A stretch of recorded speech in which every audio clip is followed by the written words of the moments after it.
लखनऊ से यहाँ तक आने का एक चिंता है। कोई पैसा नहीं दे देता तेल भरवाने का, कोई पैसा नहीं दे देता साथ में खर्च करवाने का, खुद से खर्च करना पड़ता है।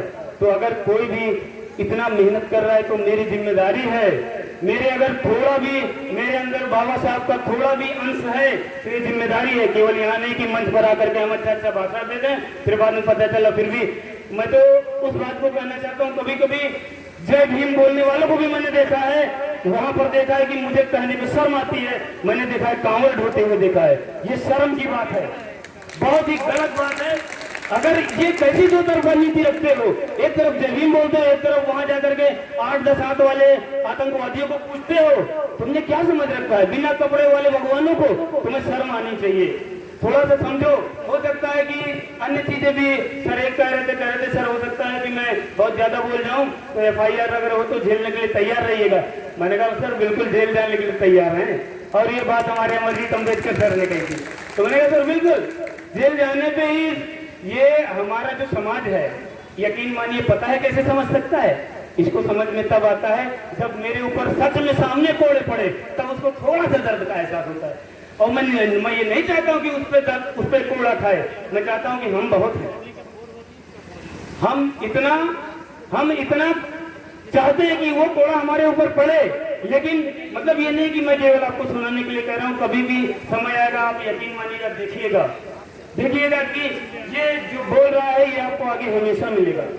बाबा साहब का खून है ना, वो उबलता है, यकीन मानो कि इसलिए उबलता है कि बताओ हमारे ऊपर जो हमारी जिम्मेदारी है हम 1% नहीं निभा रहे। क्यों नहीं निभा रहे हैं? क्यों? क्योंकि हम अपने लड़के बच्चे में पढ़े हैं, हम अपने में पढ़े। अरे मेरा बच्चा भी, मेरे भी 3 बच्चे हैं सर। और सर मैं बता दूं मेरी पत्नी का एक्सीडेंट हो गया था, अभी सर 6 महीने हुआ, एक्सपायर हो गई थी, और मैं ही बाइक चला रहा था।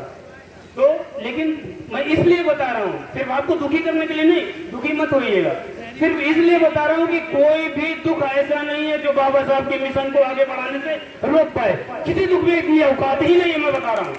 लेकिन ये सोच केवल आपकी होनी चाहिए कि हाँ ये हम सोच रखें कि हाँ ये दुख क्या है। ठीक है, दुख तो भाई उसके लिए हमारे पास दुख है, बाबा साहब के लिए भी बहुत सा दुख था, उनसे ज्यादा दुख है क्या किसी के पास?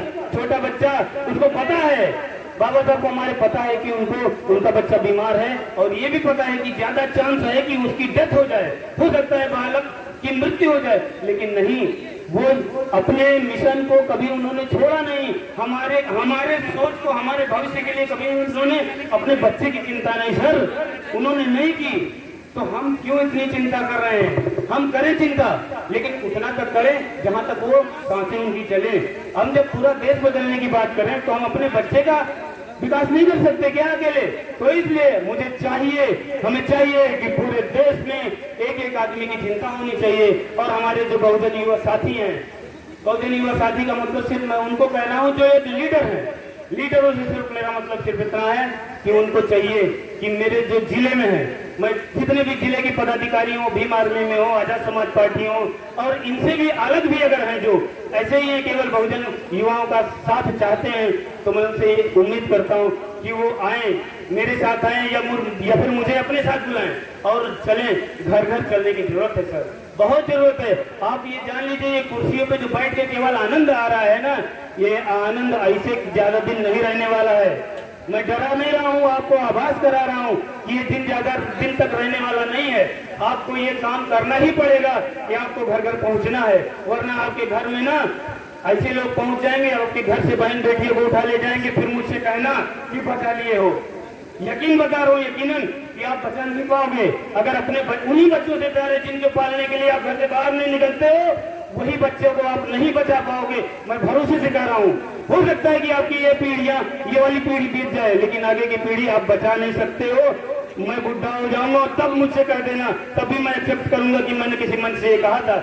आप नहीं बचा पाओगे, लेकिन तब बचा पाओगे जब हमारे अरविंद राजवंशी सर का, हमारे चंद्रशेखर आजाद सर का, और जो भी यहाँ पर साथी हैं जो काम करते हैं, उनका सहयोग करके ही बचा पाओगे।